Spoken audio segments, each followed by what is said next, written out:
بسم الله الرحمن الرحيم.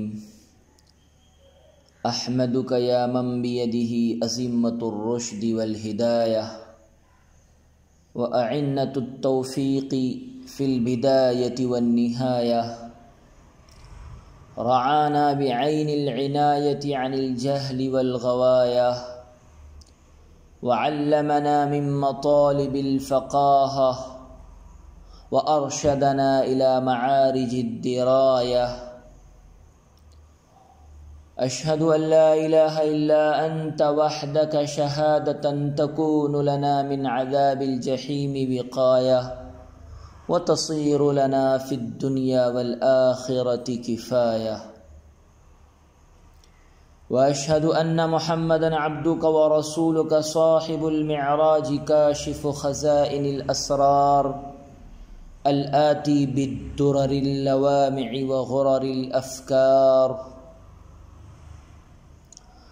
اللهم فصل وسلم عليه وعلى آله وأصحابه الذين هم أساس الدين وعماد اليقين، لهم خصائص حق الولاية، وعلى من تبعهم من التابعين والأئمة المجتهدين وسائر الفقهاء والمحدثين الفائزين بحظ الوراثة في الوعاية والرواية. اللهم إنا نسألك ألا تردنا خائبين أجمعين برحمتك يا أرحم الراحمين. أما بعد، السلام علیکم ورحمۃ اللہ وبرکاتہ. ہم اساتذہ و منتظمین جامعہ آپ سب کی خدمت میں مرحبا، اہلاً و سہلاً پیش کرتے ہیں. عزیز طلبہ کرام، اللہ تعالیٰ کے فضل و احسان سے ہم خیر و عافیت سے ہیں، اور خدائے بزرگ و برتر سے امید کرتے ہیں کہ آپ سب بھی بخیر و عافیت ہوگے. عزیز بچوں، ہم سب بے حد ممنون و مشکور ہیں جامعہ اسلامیہ اشاعۃ العلوم عقل کوہ کے ناظم تعلیمات حضرت مولانا حذیفہ صاحب دامت برکاتہ و اطال اللہ عمرہ کے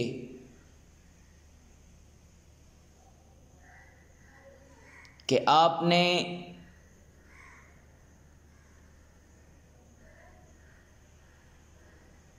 تعلیم و تعلم کے اس مبارک سلسلے کو بالواسطہ ہی سے ہی شروع فرمایا.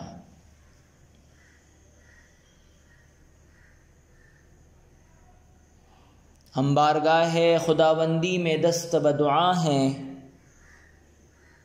کہ اللہ تعالی اس مبارک سلسلے کو نافع اور مفید بنا کر مقبول فرمائیں، اور مدارس اسلامیہ کے جلد از جلد کھلنے کے فیصلے فرمائیں،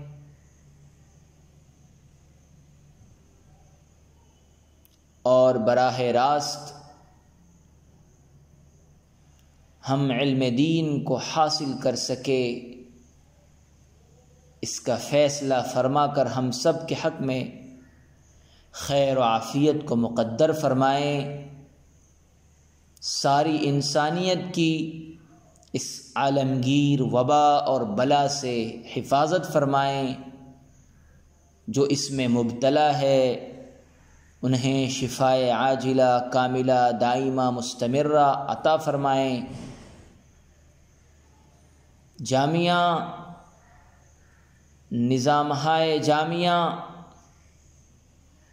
اور منتظمین جامعہ، اساتذہ، طلباء، اللہ سب کو محفوظ رکھے، آمین۔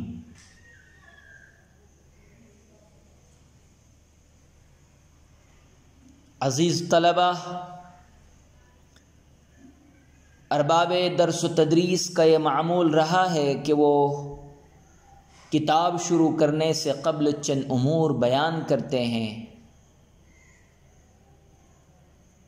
ان کو مبادیات سے تعبیر کیا جاتا ہے۔ ان کا منشا یہ ہے کہ فن سے مناسبت پیدا ہو جائے، چونکہ علم فقہ ایک عظیم الشان فن ہے۔ فقہ قرآن و حدیث کا ثمرہ ہے، اور قرآن و حدیث فقہ کا درخت ہے۔ فقہ ائمہ کے اقوال کا نام نہیں ہے جیسا کہ بعض لوگوں کا خیال ہے، بلکہ قرآن و حدیث سے ماخوذ ایک عظیم الشان فن ہے۔ لہذا اس سے مناسبت پیدا کرنے کے لیے چند امور پیش خدمت ہے۔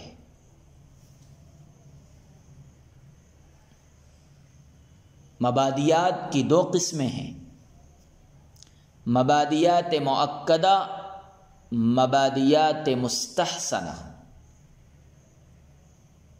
مبادیات مؤکدہ وہ امور جن کا جاننا از حد ضروری ہے۔ مبادیات مستحسنہ وہ امور جن کا جاننا ضروری نہیں ہے، لیکن اس سے مزید فائدہ حاصل ہوتا ہے۔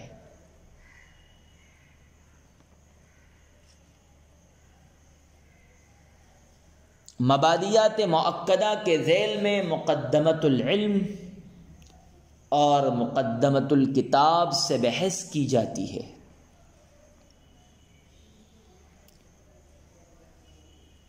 مقدمۃ العلم کی تعریف: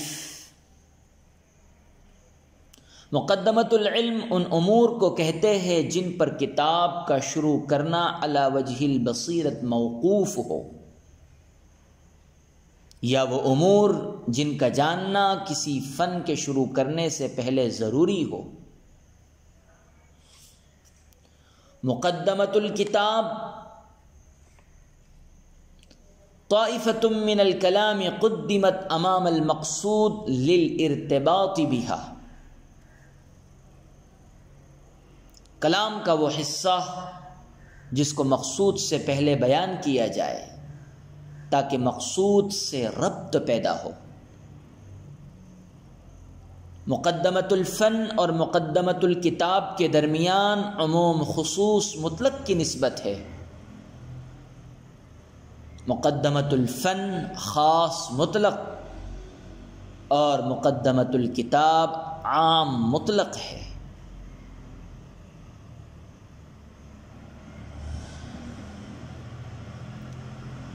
مقدمۃ العلم میں 8 چیزیں بیان کی جاتی ہے۔ فن منطق میں ان کو رؤوس ثمانیہ کہا جاتا ہے، یعنی علم کی تعریف، تعیین موضوع، بیان غرض و غایت،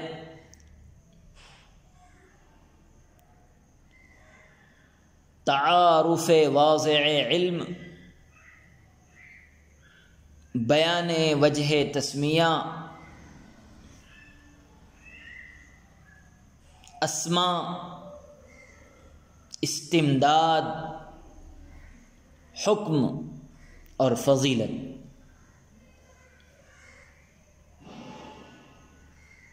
علم فقہ کی لغوی تعریف: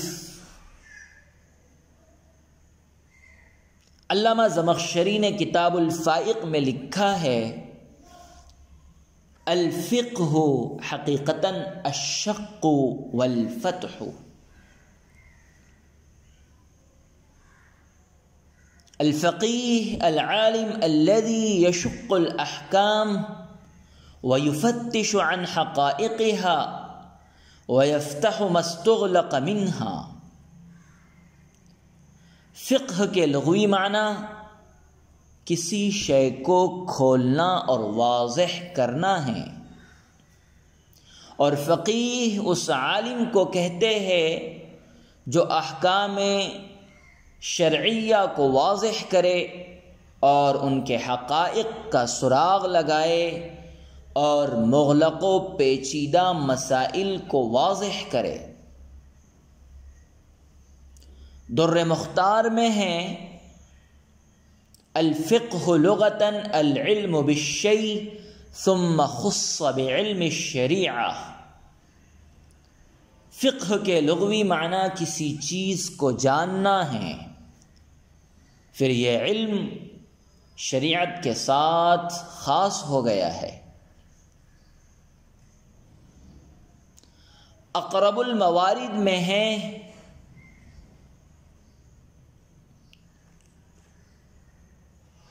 فقہ، باب سمع سے معنی جاننا،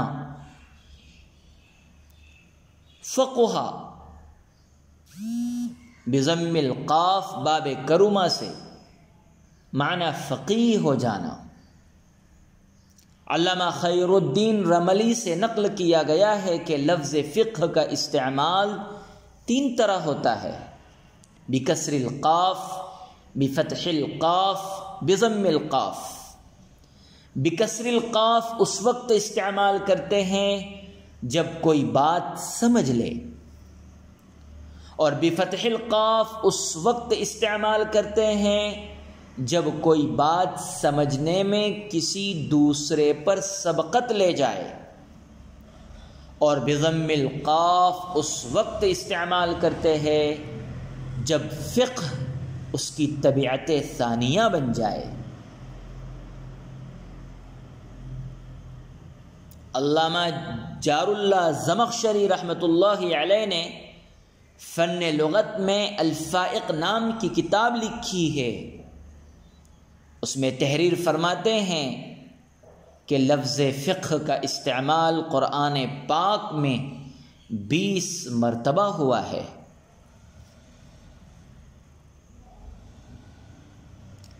صدر اول میں فقہ کا مفہوم نہایت ہی وسیع اور اسلامی زندگی کے تمام شعبوں پر حاوی تھا۔ جیسا کہ اصول کی کتابوں میں ہے، ان الفقہ فی الزمان القدیم کان متناولا لعلم الحقیقہ وہی الالہیات من مباحث الذات والصفات، وعلم الطریقہ وہی مباحث المنجیات والمہلکات، وعلم الشریعۃ الظاہرہ۔ قدیم زمانے میں فقہ علم حقیقت، یعنی وہ علم جس میں الہیات، اللہ کی ذات و صفات سے بحث ہو، اور علم طریقت یعنی وہ علم جس میں نجات دینے والے اور ہلاکت میں ڈالنے والے اعمال و افعال سے بحث ہو، اور علم شریعت ظاہرہ سب کو شامل تھا۔ یعنی فقہ کا دائرہ اس عہد میں اتنا وسیع تھا کہ اس میں جملہ دینی علوم شامل تھے، اور یہ لفظ سب کو حاوی تھا۔ چنانچہ امام الائمہ حضرت امام ابو حنیفہ سے فقہ کی جو تعریف منقول ہے وہ یوں ہے: الفقہ معرفت النفس ما لها وما علیہا، ای ما ينتفع به النفس وما يتضرر به في الدنيا والآخرة۔ فقہ نفس کا ما لها وما علیہا چیزوں کی معرفت کا نام ہے، یعنی ان چیزوں کی معرفت جن سے دنیا و آخرت میں نفس کو فائدہ یا نقصان پہنچے۔ فقہ کی اس تعریف میں کسی علم و فن کی تخصیص نہیں، بلکہ معیار نفع و ضرر کے مطابق ہر مفید علم و فن اس میں داخل اور ہر مضر اس سے خارج ہے۔ اسی زاویہ نگاہ سے دیکھتے ہوئے حضرت امام ابو حنیفہ نے عقائد پر ایک کتاب لکھی اور اس کا نام فقہ اکبر رکھا۔ فقہ کے مفہوم میں بتدریج تنگی ایک عرصہ تک فقہ کا یہی مفہوم رہا۔ بعد میں جب یونانی فلسفہ کے اثرات کی وجہ سے عقائد کی سادگی ختم ہو گئی اور اس کے مباحث طویل پرپیچ بن گئے تو عقائد نے ایک علیحدہ فن کی حیثیت اختیار کر لی اور علم کلام کے نام سے اس کی شہرت ہوئی۔ اس مرحلے میں بھی وجدانیات کا تعلق فقہ کے ساتھ قائم رہا، چنانچہ شرح منہاج وغیرہ میں وجدانی مباحث کو جن کا تعلق ملکات نفسانیہ سے ہے فقہ میں شمار کیا گیا اور تشریح کی گئی ہے ان تحریم الحسد والریاء من الفقہ، کہ حسد اور ریاء کی تحریم فقہ سے ہے۔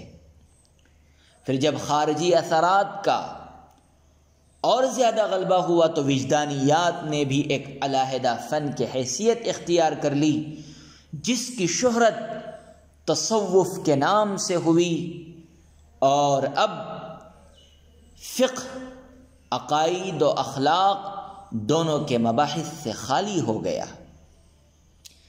تجریدی عمل کے بعد فقہ کا اصطلاحی مفہوم جو مروج ہوا اس کی مشہور تعریف یہ ہے: هو العلم بالاحکام الشریعۃ الفرعیۃ من ادلتها التفصیلیہ، کہ علم فقہ احکام شرعیہ فرعیہ کے اس علم کو کہتے ہیں جو ادلہ مفصلہ سے حاصل ہو۔ احکام فرعی وہ ہیں جن کا تعلق عمل سے ہوتا ہے، اور احکام اصلی وہ ہیں جن کا تعلق اعتقاد سے ہوتا ہے۔ احکام کی ادلہ مفصلہ 4 ہیں: قرآن پاک، حدیث مبارک، اجماع، قیاس۔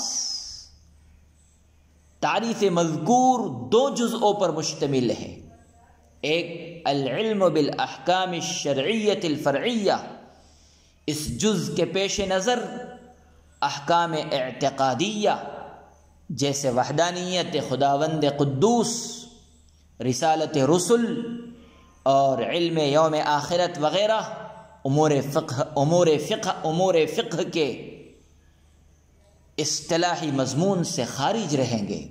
جزء دوم العلم بالادلۃ التفصیلیہ کا مطلب یہ ہے کہ قضایا فرعیہ عملیہ میں سے ہر قضیے کی تفصیلی ادلہ کا علم ہو۔ مثلا جب یہ کہا جائے کہ بیع سلم میں بوقت عقد رأس المال کی تفویض و تسلیم ضروری ہے، تو کتاب اللہ یا سنت رسول اللہ یا فتاوی صحابہ سے اس امر پر دلیل قائم ہوگی۔